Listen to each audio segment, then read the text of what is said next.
Hi friends, സ്നേഹപൂർവ്വ ശ്യാമയുടെ പുതിയ എപ്പിസോഡില് മുത്തശ്ശി രാധികയെ വല്ലാണ്ട് ഉപദ്രവിക്കുകയാണ്. ഇത് കണ്ടുകൊണ്ട് അമ്മ വന്നത് തടയും. എന്നിട്ട് കാര്യം അന്വേഷിക്കുമ്പോ മുത്തശ്ശി പറയും, ഇവളിപ്പോ പ്രിയങ്ക വിളിച്ചിരുന്നു, എന്തിനാണെന്നറിയോ? വരുണിന്റെ വിശേഷം അറിയാൻ. ഇവള് ഇന്നലെ രാത്രി വരുണിനെ സ്വപ്നം കണ്ടത്രേ. അപ്പോ രാധിക പറയും, അമ്മേ, വരുണിന് എന്തോ ആപത്ത് സംഭവിച്ചതായിട്ട് ഞാൻ സ്വപ്നം കണ്ടു. എന്തെങ്കിലും പ്രശ്നം ഉണ്ടോന്ന് അറിയാൻ വേണ്ടി ഞാൻ അവളൊന്ന് വെറുതെ വിളിച്ചു നോക്കിയതാ, അല്ലാതെ മുത്തശ്ശി പറയുന്ന പോലെ ഒന്നുമില്ല.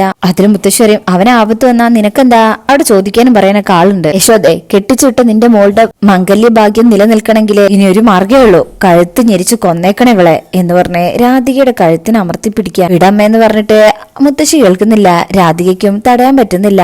അങ്ങനെ മുത്തശ്ശി പറയും, എനിക്ക് എന്റെ പ്രിയങ്കമ്മളുടെ ജീവിതാ വലുത്, അല്ലാതെ തന്തയും തള്ളയില്ലാത്ത ഇവളുടെ ജീവിതമല്ല എന്ന് പറഞ്ഞിട്ട് ഇങ്ങനെ വീണ്ടും ഉപദ്രവിക്കുമ്പോ യശോദാമ്മ രാധികനെ പിടിച്ചു വലിച്ച് എങ്ങോട്ടെങ്കിലും പോ എന്ന് പറഞ്ഞ് അവിടുന്ന് പറഞ്ഞയക്കും. രാധിക നേരെ ഭഗവാന്റെ മുന്നിലേക്ക്, ആ പൂജാ റൂമിലേക്ക് ഓടിപ്പോകുന്നത്. എന്നാ മുത്തശ്ശി പിന്നാലെ വരും. രാധിക അവിടെ ഇരുന്ന് പൊട്ടിക്കരയുമ്പോ, ഡി എണീക്കടി എനിക്ക് പറഞ്ഞ വീണ്ടും ഇങ്ങനെ അടിക്കുകയാണ് കൈകൊണ്ട്. അപ്പോഴേക്ക് യശോദ വന്നിട്ട്, എന്തായി കാണിക്കുന്നത്? അമ്മയ്ക്ക് എന്താ ഭ്രാന്തായോ? അതേടി, എനിക്ക് ഭ്രാന്താ. ഇവളെ പോലുള്ളവര് കുടുംബത്തിലുണ്ടെങ്കിൽ ഭ്രാന്ത് കുറഞ്ഞ ഒന്നും ഉണ്ടാവില്ല എന്ന് പറഞ്ഞ് വീണ്ടും വീണ്ടും ഇങ്ങനെ തല്ലുമ്പോ യശോദാമ്മ പിടിച്ചു വെക്കണേ. രാധികനെ പൂജാ റൂമിൽ ഇട്ടിട്ടല്ലേ ഈ തല്ലുന്ന്. സൈ കെട്ടുമ്പോ യശോദാമ്മ പിടിച്ച് മുത്തശ്ശി ഉന്താണ് ആ ചുമരിൽ പോയി തല അങ്ങ് ഇടിക്കും. അപ്പോ നെറ്റിയൊക്കെ പൊട്ടി ചോര വരികയാണേ. ഇത് കാണുന്ന അവരാകെ ഭയക്കും. അപ്പോഴേക്കും മുത്തശ്ശി ബോധം കെട്ട് വീഴാ. രണ്ടുപേരും ഇങ്ങനെ വിളിക്കുന്നുണ്ടെങ്കിലും എഴുന്നേൽക്കുന്നില്ല. അമ്മ പറയും, നന്നായിട്ട് പൊട്ടിയിട്ടുണ്ടല്ലോ, ചോര നിൽക്കുന്നില്ല, നീ പോയി അച്ഛനെ വിളിക്കേ. രാധിക ചെന്ന് വിളിക്കുന്നുണ്ടെങ്കിലും കോള് പോകുന്നില്ല. അമ്മ പറയും, എന്നാ നീ വേഗം പുറത്തു പോയിട്ട് ഒരു വണ്ടി വിളിച്ചോണ്ട് വാ, മുത്തശ്ശിയെ ഹോസ്പിറ്റലിൽ എത്തിക്കണം എന്ന് പറയുമ്പോ രാധിക വേഗം വണ്ടി വിളിക്കാനായിട്ട് ഹോസ്പിറ്റലിലേക്ക് പോവാണേ. ശേഷം പിന്നീട് കാണിക്കുന്നത് കണിമംഗലത്താണ്. അവിടെ ചന്ദ്രശേഖരന്റെ അടുത്ത് കൽപ്പന വയ്ക്കും, ചെറിയച്ഛന്റെ തീരുമാനം എന്താ? അച്ഛൻ ഐസിയില്ല. വരുണിന്റെ കാര്യമാണെങ്കിൽ ഇനി പ്രതീക്ഷിക്കാൻ വേണ്ട. സ്വാഭാവികമായിട്ട് ഇനി അടുത്ത കാരണവര് ചെറിയച്ഛനാണല്ലോ. ചന്ദ്രശേഖരൻ പറയും, വിചാരിക്കുന്ന പോലെ നടന്നാൽ കണിമംഗലം ഇനി എന്റെ കയ്യിലാ. കൽപ്പന പറയും, ചെറിയച്ഛൻ അങ്ങനെ ഒരു സ്ഥാനം ഏറ്റെടുക്കുന്നത് കൊണ്ട് എനിക്കൊരു കുഴപ്പമില്ല. പക്ഷെ അങ്ങനെ ആവില്ല പ്രിയങ്കയുടെ നിലപാട്. ചന്ദ്രശേഖരൻ പറയും, അവൾക്കെന്ത് നിലപാട്? ആഭരണം മോഷ്ടിച്ച് ഇവിടുന്ന് പോവാൻ ഇറങ്ങിയവളല്ലേ. കൽപ്പന പറയും, അത് നമുക്കെല്ലാവർക്കും അറിയാം, പക്ഷെ അത് അവളുടെ വീട്ടുകാർക്ക് അറിയില്ലല്ലോ. കണിമംഗലം തറവാടിന്റെ ധൈര്യം ചെറിയച്ഛൻ കാണിക്കേണ്ടത് ഇപ്പോഴാ. ഇപ്പൊ ഈ കുടുംബം നിൽക്കുന്ന അവസ്ഥയില് ഒന്നും ശ്രദ്ധിക്കാൻ ആരെ കൊണ്ടും കഴിയില്ല. അവളുടെ അച്ഛനെ വിളിച്ചു വരുത്തി അവള് ചെയ്ത കാര്യങ്ങൾ കൃത്യമായിട്ട് അങ്ങേരെ ബോധിപ്പിക്കണം. അച്ഛനോ മോൾക്കോ തർക്കിക്കാനോ ജയിക്കാനോ ഒരവസരം പോലും കൊടുക്കരുത്. കണിമംഗലം തറവാടിന് യോജിക്കാത്ത പെൺകുട്ടിയെ തിരിച്ചു കൊണ്ടുപോകാനോ ആവശ്യപ്പെടാം. ഇപ്പോഴത്തെ അവസ്ഥയില് അത് തടയാൻ ആരുമില്ല. അയാൾക്ക് വേറെ വഴിയുണ്ടാവില്ല. പെൺബുദ്ധി പിൻബുദ്ധിയാണെന്നാ പറയാ, പക്ഷെ ഇവിടെ ഒരു മാറ്റമുണ്ട്. കൽപ്പന എല്ലാവരെക്കാളും ഒരു പടി കൂടുതൽ ചിന്തിക്കുന്നു. പ്രിയങ്കയോടുള്ള വൈരാഗ്യം തന്നെയല്ലേ കാരണം. കൽപ്പന പറയും, എനിക്കൊരാളോട് വൈരാഗ്യം തോന്നിക്കഴിഞ്ഞാൽ പിന്നെ അയാളുടെ നാശം കണ്ടേ ഞാൻ അടങ്ങും. അതിപ്പോ ചെറിയച്ഛനോട് തോന്നിയാൽ പോലും. അപ്പൊ ചന്ദ്രശേഖരൻ പറയും, അയ്യോ മോളെ, തൽക്കാലം നമ്മൾ തമ്മിൽ പ്രശ്നമൊന്നും ഇല്ലല്ലോ. കൽപ്പന ഇല്ല എന്നുള്ള രീതിയിൽ ചിരിക്കുക. അങ്ങനെ ചന്ദ്രശേഖരൻ പറയും, എങ്കിൽ ഞാനൊരു കാര്യം ചെയ്യാം. അയാളെ വിളിക്കാന്ന് പറഞ്ഞിട്ട് ദേവനാരായണൻ തിരുമേനിയെ വിളിക്കാണ്. തിരുമേനി ക്ഷേത്രത്തിൽ നിന്ന് വരുന്ന വഴിയാണ് ഈ കോള് വരുന്നത്. ഞാൻ ചന്ദ്രശേഖരനാ, കണിമംഗലത്തുനിന്ന്. അച്ഛൻ ചോദിക്കും, എന്താണാവോ? തിരുമേനി അത്യാവശ്യമായിട്ട് കണിമംഗലം വരെ ഒന്ന് വരണല്ലോ. തിരുമേനിക്കും എന്താ പ്രത്യേകിച്ച്? ചന്ദ്രശേഖരൻ പറയും, കാര്യങ്ങളൊക്കെ ഇവിടെ വന്നിട്ട് പറയാം. വരാൻ വല്ല ബുദ്ധിമുട്ടുണ്ടോ? തിരുമേനി പറയും, അല്ല, ഞാൻ എന്റെ മനസമാധാനത്തിന് വേണ്ടി ചോദിക്കാന്ന് കൂട്ടിക്കോളൂ, അവിടെ കുഴപ്പമൊന്നുമില്ലല്ലോ. ചന്ദ്രശേഖരൻ പറയും, അല്പം കുഴപ്പമുണ്ട്. ഇപ്പൊ തന്നെ തിരുമേനി ഞെട്ടുന്നുണ്ട്. ചന്ദ്രശേഖരൻ പറയും, അതിപ്പൊ തന്നെ അറിയണമെന്ന് തിരുമേനി നിർബന്ധം പിടിക്കണ്ട, എത്രയും പെട്ടെന്ന് ഇവിടം വരെ ഒന്ന് വരാൻ നോക്കുക. തിരുമേനി ആകെ പേടിച്ചിട്ടുണ്ട്. അത്രയും പറഞ്ഞ് ചന്ദ്രശേഖരൻ കോള് കട്ട് ചെയ്യും. ഈശ്വര, എന്താണാവോ എന്ന് പറഞ്ഞിട്ട് തിരിഞ്ഞു നടക്കണേ. ചന്ദ്രശേഖരൻ പറയും, തിരുമേനി വൈകാതെ എത്തും, ഇവിടെ അമ്മ മാത്രമാണ് ഒരു പ്രശ്നം. കൽപ്പന പറയും, ഇക്കാര്യത്തില് തടസ്സം പിടിക്കാൻ വന്ന മുത്തശ്ശി തോറ്റുപോകത്തേ ഉള്ളൂ, അതിനുള്ള വഴി എനിക്കറിയാൻ ചെറിയച്ച. ദേവനാരായണൻ തിരുമേനി ആത്മാഭിമാനമുള്ള ആളാ, അയാളുടെ അഭിമാനത്തിൽ തന്നെ കൊത്തണം. മകളെ വിളിച്ച് ഇവിടുന്ന് പടിയിറങ്ങുന്ന തിരുമേനി പിന്നെ ഒരിക്കലും കണിമംഗലത്തേക്ക് തിരിഞ്ഞു നോക്കരുത്, നോക്കാനേ പാടില്ല എന്നൊക്കെ ഇങ്ങനെ പറയാണേ. ശേഷം പിന്നീട് കാണിക്കുന്നത് അവിടെ മുത്തശ്ശിയെ രാധികയും അമ്മയും കൂടെ ഹോസ്പിറ്റലിൽ എത്തിച്ചിരിക്കണേ. ഇപ്പൊ കുഴപ്പമൊന്നുമില്ല, ആൾക്ക് ബോധം വന്നിട്ടുണ്ട്. അങ്ങനെ ഡോക്ടർ ചോദിക്കും, എന്ത് പറ്റിയതാ? ഒന്ന് വീണതാ, തലയിടിച്ചു. എവിടെയാ തട്ടിയത്? യശോദ പറയും, വാതിലിന്റെ പടിയില്. അപ്പൊ ഡോക്ടറേക്കും പ്രഷറിന്റെ ഗുളിക കഴിക്കുന്നുണ്ടോ? ഉണ്ട്. അപ്പൊ ഡോക്ടറേക്കും എന്തെങ്കിലും മയക്കം തോന്നിയിട്ട് വീണതാണോ? രാധിക പറയും, അല്ല, പെട്ടെന്ന് സംസാരിച്ചുകൊണ്ടിരിക്കുമ്പോ കാല് തെറ്റി വീണതാ. ഡോക്ടറേക്കും പ്രത്യേകിച്ച് വേദന എന്തെങ്കിലും? അപ്പോഴും മുത്തശ്ശി പറയും, ഇല്ല. ഡോക്ടർ പറയും, തൽക്കാലം മുറിവ് ഡ്രസ് ചെയ്യാം, ഒരു ഇഞ്ചക്ഷൻ എടുക്കാം, അത് കഴിഞ്ഞ് ഒരു 10-15 മിനിറ്റ് കഴിഞ്ഞ് പോവാം എന്ന് പറഞ്ഞിട്ട് നഴ്സിന്റെ അടുത്ത് കാര്യങ്ങളൊക്കെ ചെയ്യാൻ പറഞ്ഞ ഡോക്ടർ പോവാ. നഴ്സ് ക്ലീൻ ചെയ്യുമ്പോഴും മുത്തശ്ശി ഇവരെങ്ങനെ ദേഷ്യത്തിലാ നോക്കുന്നത്. ഹോസ്പിറ്റലില് അവിടെ എല്ലാവരുടെയും മുന്നിൽ വെച്ചായതുകൊണ്ട് മാത്രം ഒന്നും പറയാതെ ഇരിക്കുകയാണ് മുത്തശ്ശി. അങ്ങനെ ഡ്രസ്സൊക്കെ ചെയ്തു കൊടുക്കും. പിന്നീട് രാധികയുടെ കയ്യില് OP എടുക്കാനായിട്ടുള്ള ഷീറ്റ് കൊടുക്കാണ്. ഞാൻ പോയി എടുത്തിട്ട് വരാമേ എന്ന് പറഞ്ഞ രാധിക താഴേക്ക് പോവാ. അപ്പൊ യശോദ പറയുന്നുണ്ട്, ദേവേട്ടനെ ഇതുവരെ വിളിച്ചിട്ട് കിട്ടിയില്ലല്ലോ അമ്മേ, എവിടെയാണാവോ? മുത്തശ്ശി അതൊന്നും മൈൻഡ് ചെയ്യുന്നില്ല. ഇതേ സമയം തിരുമേനി അവിടെ കണിമംഗലത്ത് എത്തിയിട്ടുണ്ട്. മുത്തശ്ശി പുറത്തു വരുമ്പോ തിരുമേനിയെ കാണാണേ. അങ്ങനെ സ്വീകരിച്ച് അകത്തേക്ക് ഇരുത്തുക. അല്ല, തിരുമേനി എങ്ങനെ അറിഞ്ഞു? അപ്പോ തിരുമേനി പറയും, എന്നെ ചന്ദ്രശേഖരൻ വിളിച്ചു. എന്താ ഉണ്ടായത്? അപ്പോഴേക്കും കൽപ്പനയും ഉർവശിയും വരും. അങ്ങനെ മുത്തശ്ശി പറയും, എന്തുണ്ടാവാൻ? സംസാരിച്ച് നിൽക്കുന്നതിനിടയില് അങ്ങ് തളർന്നു വീണു. അയ്യോ, എന്നിട്ട് ഹോസ്പിറ്റലിൽ കാണിച്ചില്ലേ? ചന്ദ്രശേഖരനും അപ്പോഴേക്കും അങ്ങോട്ട് വരും. അപകടം പറ്റിയ ആള് ഹോസ്പിറ്റലിലാ, പക്ഷേ അതിന്റെ കാരണക്കാരിയായ തിരുമേനിയുടെ മകൾ ഇവിടെ തന്നെയുണ്ട്.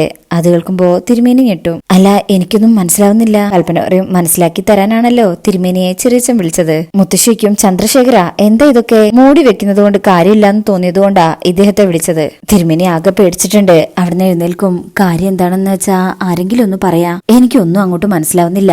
അപ്പോ ചന്ദ്രശേഖരൻ പറയും, ഉർവശി പ്രിയങ്കയെ വിളിച്ചോണ്ട് വാ. അങ്ങനെ ഉർവശി പ്രിയങ്കയെ വിളിക്കാൻ പോകുമ്പോ ചന്ദ്രശേഖരൻ പറയും, ഇന്നലെ രാത്രി ഇവിടെ ഒരു സംഭവം ഉണ്ടായി എന്ന് പറഞ്ഞുകൊണ്ട് സംഭവിച്ച കാര്യങ്ങളെല്ലാം വിശദീകരിച്ച് തിരുമേനിയുടെ അടുത്ത് പറയണേ. പ്രിയങ്കയോട് ദേഷ്യപ്പെട്ടപ്പോ പരമേശ്വരന്റെ അടുത്ത് ദേഷ്യത്തോടുകൂടി എല്ലാം വെട്ടിത്തുറന്നങ്ങ് സംസാരിച്ചതും എന്റെ ജീവിതം തകർത്തത് അച്ഛന്റെ മോനാ, എന്റെ സ്വപ്നങ്ങൾ ഇല്ലാതാക്കിയത് അച്ഛന്റെ മോനാ, എന്നെ മാത്രമല്ല എന്റെ കുടുംബത്തെ മുഴുവനും എല്ലാവരും കൂടി ചതിച്ചതാ എന്നിങ്ങനെ സംസാരിച്ചതും ആ സമയം പരമേശ്വരൻ നെഞ്ചുവേദന വന്ന് വീണതും ഒക്കെ അച്ഛന്റെ അടുത്ത് പറയുമ്പോ തിരുമേനി ആകെ ഞെട്ടിപ്പോകും. തിരുമേനി മുത്തശ്ശിയെ നോക്കുമ്പോ മുത്തശ്ശി പിന്നെ ഒന്നും പറയാതെ തലതാഴ്ത്തി നിൽക്കണേ. അപ്പോഴേക്കും പ്രിയങ്ക അങ്ങോട്ടെത്തും. എന്താ മോളെ കേൾക്കുന്നത്? ഇവര് പറയുന്നൊക്കെ സത്യാണോ? പറഞ്ഞു കൊടുക്കടി അങ്ങോട്ടെ എന്ന് ഉർവശി പറയുമ്പോ ഉർവശിയെ ദേഷ്യത്തിൽ നോക്കും. കൽപ്പന പറയും, അതിശയിക്കാനൊന്നുമില്ല. ഇവിടുത്തെ സമ്പത്തും സൗകര്യങ്ങളൊക്കെ കണ്ടപ്പോ തിരുമേനിയുടെ മകൾക്ക് പിടിച്ചു നിൽക്കാൻ പറ്റിയില്ല. കിട്ടിയ അവസരം അങ്ങ് മുതലാക്കി. അപ്പൊ മുത്തശ്ശി പറയും, തിരുമേനി വരുൺ വന്നിട്ട് ചോദിച്ചിട്ടാവാന്ന് കരുതിയാ നിങ്ങളെ വിളിക്കാതിരുന്നത്. തിരുമേനിക്ക് ഒന്നും പറയാൻ പറ്റുന്നില്ല. പ്രിയങ്ക ചോദിക്കും, മോളെ നീ എന്താ ഒന്നും പറയാത്തത്? പ്രിയങ്ക പറയും, ഞാൻ ഇവരോട് പറഞ്ഞതൊക്കെ സത്യമാണ്. മുത്തശ്ശി പറയും, ഏതായാലും നിങ്ങളെല്ലാവരും കൂടി ഇദ്ദേഹത്തെ വിളിപ്പിച്ചല്ലോ. ചന്ദ്രശേഖര വരുണിനോട് വരാൻ പറയൂ. കൽപ്പന പറയും, അതിന് അവനെ എവിടുന്ന് കണ്ടുപിടിക്കാനാ? അതോ നാട് വിട്ടുപോയോ വല്ല കടുങ്കയും ചെയ്തോന്ന് ആർക്കറിയാം? അപ്പോ മുത്തശ്ശി എങ്ങനെ ഇട്ടും അവൻ ഹോസ്പിറ്റലിൽ ഇല്ലേ? ചന്ദ്രശേഖരൻ പറയും, അത് അമ്മയെ വിഷമിപ്പിക്കാതിരിക്കാൻ വേണ്ടിയാ അങ്ങനെ പറഞ്ഞത്. അവൻ ഹോസ്പിറ്റലിലില്ല. കടൽക്കരയിൽ വെച്ച് വരുണിനെ കാണാതായി. അവന്റെ മൊബൈലും ചെരുപ്പൊക്കെ ബിജുവിന് കടപ്പുറത്തുനിന്ന് കിട്ടി. അത് കേൾക്കുമ്പോ മുത്തശ്ശി ഒന്നുകൂടെ ഞെട്ടും. ഇപ്പൊ പ്രിയയും തിരുമേനിയും ഞെട്ടുന്നുണ്ട്. മുത്തശ്ശി എന്റെ ദൈവമേ എന്ന് പറഞ്ഞ് തളർന്നു വീണു പോവാ. കൽപ്പന പറയും, ഇത്ര നേരവും പോലീസുകാരെ അന്വേഷിച്ചിട്ടും അവനെ കണ്ടുകിട്ടിയിട്ടില്ല. ചന്ദ്രശേഖരൻ പറയും, എല്ലാത്തിനും കാരണം തിരുമേനിയുടെ മകളാ. ഏട്ടൻ ഹോസ്പിറ്റലിൽ നിന്ന് തിരിച്ചെത്തുകയും വരുണിനെ കണ്ടുപിടിക്കുകയും വേണം. എന്നിട്ട് പ്രിയങ്കയുടെ കാര്യത്തിൽ എന്ത് വേണമെന്ന് അവര് തീരുമാനിക്കട്ടെ. കൽപ്പന പറയും, അതുവരെ ഞങ്ങൾക്ക് ഈ ഭാരം ചുമക്കാൻ വയ്യ, വിളിച്ചോണ്ട് പോയിക്കോ എന്നിങ്ങനെ പറയുമ്പോഴേക്കും മുത്തശ്ശി സങ്കടത്തിലും ദേഷ്യത്തിലും അവിടെ നിന്ന് എഴുന്നേറ്റ് കൽപ്പനയ്ക്കും മുത്തശ്ശിക്ക് പേദ വലിയ കാര്യം അച്ഛനേക്കാളും വരുണിനേക്കാളും പ്രിയപ്പെട്ടതാണോ ഇവള് എന്ന ചോദ്യത്തിന് മുന്നില് മുത്തശ്ശി തല താഴ്ത്തി നിൽക്കണേ. അപ്പോ തിരുമേനി പറയും, പ്രിയയോടെ പോയി നിന്റെ സാധനങ്ങളൊക്കെ എടുത്തോണ്ട് വാ. പ്രിയ കിളി പോയ പോലെ നിക്ക. പറഞ്ഞത് കേട്ടില്ലേ എന്ന് അച്ഛൻ ഉച്ചത്തിൽ ചോദിക്കുമ്പോൾ പ്രിയപ്പോ കരഞ്ഞുകൊണ്ടാ പോകുന്നത്. പ്രിയയുടെ എല്ലാ പ്ലാനും തെറ്റിയല്ലോ. അങ്ങനെ പ്രിയ അവിടുന്ന് പോകുമ്പോ തിരുമേനി പറയും, നിങ്ങളെല്ലാവരും ഒരേ സ്വരത്തിൽ പറയുന്ന കാര്യം ഞാൻ എതിർക്കുന്നില്ല. ജയഭാരതിയമ്മേ, ഞാൻ അവളെ കൊണ്ടുപോവാ. തിരുമേനി അപ്പൊ തിരുമേനി പറയും, മക്കളെ വളർത്തുമ്പോ അറിയുന്നതൊക്കെ ഞാൻ അവരെ പഠിപ്പിച്ചിട്ടുണ്ട്. അവരൊരിക്കലും വഴിതെറ്റില്ലെന്നാണല്ലോ നമ്മളൊക്കെ കരുതുക. എല്ലാവരും വരട്ടെ, അതിനുവേണ്ടി ഞാനും എന്റെ കുടുംബവും പ്രാർത്ഥിക്കാം. അപ്പോഴേക്കും പ്രിയ ബാഗുമായിട്ട് വരും. തൽക്കാലം ഞാൻ ഇവളെയും കൂട്ടി ഇറങ്ങാം. ഞാൻ എന്റെ മര്യാദ കാണിച്ചെന്നേ ഉള്ളൂ. ഇവള് പറഞ്ഞത് കള്ളമാണെന്ന് വരുൺ പറഞ്ഞ പിന്നെ ഒരിക്കലും എന്റെ മകൾ കണിമംഗലത്തേക്ക് തിരിച്ചു വരില്ല. വാ എന്ന് പറഞ്ഞ് പ്രിയനെ അവിടുന്ന് കൂട്ടിക്കൊണ്ടു പോവാണ്. അവര് പോയി കഴിഞ്ഞാൽ മുത്തശ്ശിക്കും, ചന്ദ്രശേഖര എന്റെ വരുൺ. ചന്ദ്രശേഖരൻ പറയും, എല്ലായിടത്തും അന്വേഷിക്കുന്നുണ്ടമ്മേ, അവനെ നമുക്ക് കണ്ടെത്താം. അവന്റെ ഈ അവസ്ഥയ്ക്ക് ഒരു തരത്തില് അമ്മയും കാരണക്കാരിയാണ്. വിവാഹ ദിവസം തന്നെ അവളെ വേണ്ടാന്ന് അവൻ പറഞ്ഞിരുന്നതല്ലേ. അന്നത് കേട്ടിരുന്നെങ്കിലേ ഇന്ന് നമ്മളെ കുടുംബത്തിന് ഈ ഒരു അവസ്ഥ വരുമായിരുന്നോ? അത് കേൾക്കുമ്പോ മുത്തശ്ശിയുടെ സങ്കടം ഇരട്ടിയാവാണ്. അന്ന് കേൾക്കാത്തതിന്റെ വിഷമമുണ്ട്. അങ്ങനെ കൽപ്പന പറയും, എന്തായാലും പോയത് പോയി, ഇനി ഏതായാലും അവളെ ഇങ്ങോട്ട് തിരിച്ചു വിളിക്കണ്ട. മുത്തശ്ശി ദേഷ്യത്തിൽ നോക്കുന്നുണ്ടെങ്കിലും കൽപ്പന മൈൻഡ് ചെയ്യാണ്ട് നിക്കണേ. ശേഷം പിന്നീട് കാണിക്കുന്നത് ഹോസ്പിറ്റലിലാണ്. അവിടെ പത്മിനി ആകെ വിഷമത്തോടു കൂടി ഐസിയുടെ മുന്നിൽ തന്നെ ഇരിക്കുകയാണ്. അപ്പോഴായിരിക്കും ആ വഴി രാധിക വരുന്നത്. അമ്മ എന്താ ഇവിടെ ഇരിക്കുന്നേ? ഇവിടെ ആരെങ്കിലും ഉണ്ടോ? അത് അച്ഛൻ ഇവിടെ അഡ്മിറ്റ് ചെയ്തിട്ടുണ്ട്. പെട്ടെന്ന് ഒരു നെഞ്ചുവേദനയും തളർച്ചയും വന്നു. രാധിക അങ്ങ് പേടിക്കും. അയ്യോ, എന്നിട്ട് അതാരും വിളിച്ചു പറഞ്ഞില്ലല്ലോ. ഇപ്പൊ എങ്ങനെയുണ്ട്? ഡോക്ടർമാരൊന്നും പറഞ്ഞിട്ടില്ല, ഐസിയുലാ. രാധിക ആകെ പേടിക്കും. ദൈവമേ എന്ന് പറഞ്ഞിങ്ങനെ നിൽക്കുമ്പോ അമ്മ ചോദിക്കും, അല്ല മോളെന്താ ഇവിടെ? അത് മുത്തശ്ശിയുടെ തലയൊന്ന് പൊട്ടി, ഒന്ന് കാണിക്കാൻ കൊണ്ടുവന്നതാ. അമ്മ പേടിക്കുന്ന കാണുമ്പോ രാധിക പറയും, പേടിക്കാനൊന്നുമില്ല, ഒന്ന് കാണിക്കാൻ കൊണ്ടുവന്നതാ. വേറെ ആരാ കൂടെ ഉള്ളത്? രാധിക പറയും, അമ്മയുണ്ട്. ഇവിടെ ഇപ്പൊ വേറെ ആരുമില്ല.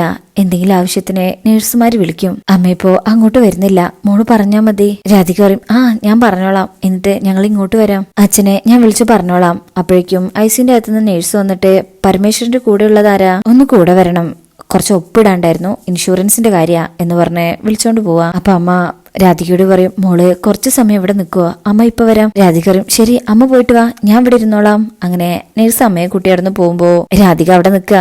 ശേഷം പിന്നീട് കാണിക്കുന്നത് കണിമംഗലത്ത് മുത്തശ്ശി ഇപ്പൊ ആകെ ടെൻഷനില്ല. ചന്ദ്രശേഖര, നീ എല്ലാവരെയും വിളിച്ച് കാര്യം ഏൽപ്പിക്കുന്നുണ്ടെന്ന് പറയാതെ ഈ നേരായിട്ടും വരുണിനെ കുറിച്ച് ഒരു വിവരവും കിട്ടിയില്ലല്ലോ. നാട് നീളെ അവരന്വേഷിച്ചോണ്ടിരിക്കാമേ. പിന്നെ അവന്റെ കാര്യം ആയതുകൊണ്ട് പറയാനും പറ്റില്ല. ഇടയ്ക്കിടയ്ക്ക് ഇതുപോലത്തെ പോക്കുള്ളതാണല്ലോ. ഉർവശി പറയും, അത് ശരിയമ്മേ, വരുൺ പോയിട്ട് എത്രയോ ദിവസം നമ്മൾ അവനെ കാത്തിരുന്നിട്ടുണ്ട്. 2-3 ദിവസം കഴിഞ്ഞിട്ട് തിരിച്ചു വന്നിട്ടില്ലേ. മുത്തശ്ശി പറയും, അത് പറഞ്ഞ് ആശ്വസിക്കാനൊന്നും എനിക്ക് കഴിയില്ല. ഇതേ സമയം ഹോസ്പിറ്റലിലെ രാധിക ഐസിയുടെ മുന്നിൽ നിന്ന് അല്പം മാറിയെന്ന് വെള്ളം കുടിക്കാണ്. അപ്പോഴായിരിക്കും അവിടെ അങ്ങോട്ട് ഗൗതം വരുന്നത്. അമ്മ പത്മിനിയമ്മ അവിടെ അല്ലല്ലോ, രാധികനെ ഏൽപ്പിച്ചിട്ടാ പോയതെന്നുള്ളത് ഗൗതത്തിന് അറിയില്ല. ഐസിയുടെ മുന്നിൽ വന്നിങ്ങനെ നിൽക്കും. രാധികയാണെങ്കിൽ വെള്ളം കുടിച്ചുകൊണ്ട് കയ്യിലുള്ള ഡോക്ടർ എഴുതിയ മഴത്തിനെ കുറിച്ചൊക്കെ ഇങ്ങനെ വായിച്ചുകൊണ്ടിരിക്കുക. അപ്പോഴായിരിക്കും ഗൗതം അവിടെ വന്ന് പതിയെ മാസ്ക് ഇടുന്നത് രാധിക കാണുന്നത്. രാധിക ഗൗതത്തിനെ കാണുന്നതും ഗൗതം അങ്ങ് തിരിഞ്ഞു നോക്കുമ്പോഴേക്കും രാധിക വേഗം തിരിഞ്ഞു നിന്നാളും. ഗൗതത്തിന് മനസ്സിലായെന്നറിയില്ല, രാധികനെ തന്നെ ഇങ്ങനെ നോക്കുന്നത് കാണിച്ചുകൊണ്ടാ ഈ ഭാഗം കഴിയുന്നത്. എന്തായാലും പരമേശ്വരന്റെ രക്ഷകയായിട്ടാണ് ഇപ്പൊ രാധിക അവിടെ വന്നിരിക്കുന്നത്. അപ്പൊ അടുത്ത ഭാഗത്തിനായിട്ട് നമുക്ക് വെയിറ്റ് ചെയ്യാം. ഈ റിവ്യൂ ഇഷ്ടപ്പെട്ടിട്ടുണ്ടെങ്കിൽ ചാനൽ എല്ലാവരും ഒന്ന് ലൈക്ക് ചെയ്ത് സബ്സ്ക്രൈബ് ചെയ്ത് സപ്പോർട്ട് ചെയ്തേക്കണേ. താങ്ക്